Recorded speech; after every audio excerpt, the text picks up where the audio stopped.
Rape की theory ये है कि कोई भी कैसी भी दिमाग आदमी रस्ते में जा रहा है, उसे खूबसूरत अगर लड़की दिखी, सुंदर अति सुंदर, तो उसका ब्रेन है वो इधर उधर हो सकता है, तो रेप हो सकता है। कुलदीप सेंगर जी को जमानत हुई है, उसका मैं स्वागत करता हूं।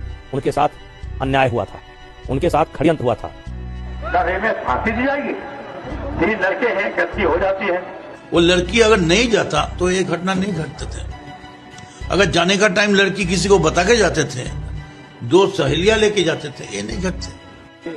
There is a saying, when rape is punishable, lie down and enjoy it. Ritu, तुम्हें क्या लगता है अभी हमने जो ये टॉपिक रखा है why do man rape, direct attack हो रहा है कि डायरेक्ट मैन कर रहे हैं? क्या तुम्हें वो लगता है या मैन नामक जो सोसाइटी है उस पर अटैक है? तुम्हारा क्या व्यू है इस पर? तारीफ नहीं करते हैं, हम अटैक तो नहीं कर सकते इसको, लेकिन मतलब मोस्टली इसमें दिखा जाता है कि मैन ही करके, तो हम इसमें कोशिश कर सकते हैं सर। थोड़ी यहाँ सिर्फ मैन को इंडिकेट किया गया है, यदि पैट्रियार्की रूप से देखें तो इसमें क्या लगता है तुम्हें? सोसाइटी में तो ऐसा मैन तो करेगा क्योंकि वो डोमिनेट करता है, ऐसा वो समझता है कि वो सुपीरियर है वुमेन से, तो उसका ऐसा मतलब सोच ही होता है वैसा करने का, वो अपने आप को पावरफुल दिखाने के लिए ऐसा कर सकता है वो। संभवी, आपको क्या लगता है? Well, I believe that it's not just men who are patriarchs.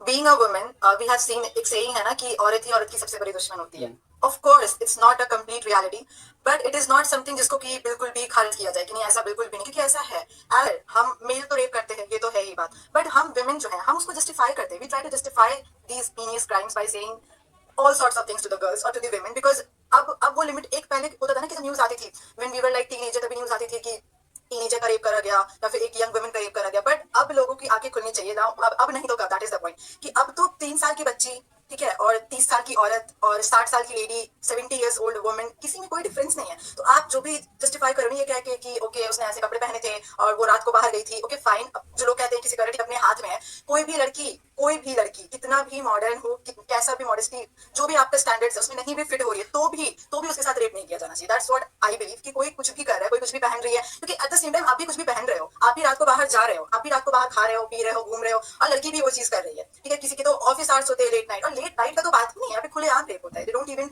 Require to be dark and to be in a quite place जहाँ पे हम रेप कर सके, ऐसा कुछ नहीं होता। We all have known cases जहाँ पे खुलेआम दिन दहाड़े होते हैं, people just don't react upon it. Reaction होता है सोशल मीडिया पे, फेसबुक पे कमेंट करेंगे, इंस्टाग्राम पे करेंगे और वेरियस पेजेस पे करेंगे, बट अगर आपके सामने कोई हीनियस क्राइम किया जा रहा है, you won't even bother about it. Like most of people don't. कुछ होते हैं ऐसे जिनमें अभी भी अंदर इंसानियत, which we are talking about humanity, बची हुई है, वो ने मेकअप कर रखा था, like all sorts of things की मेकअप कर रखा था, तो उसका रेप होना चाहिए? What do you mean by that? Makeup is a personal choice and mind it. Boys भी मेकअप करते हैं। अगर लोगों को ये लगता है ना कि लड़के मेकअप नहीं करते, when you watch a movie आपको ध्यान से देखना चाहिए, उसमें जो मेल एक्टर्स होते हैं उनके फेस पे भी मेकअप होता है, उनके भी हेयर ड्रेसर होते हैं जो उनके बाल को सेट करते हैं।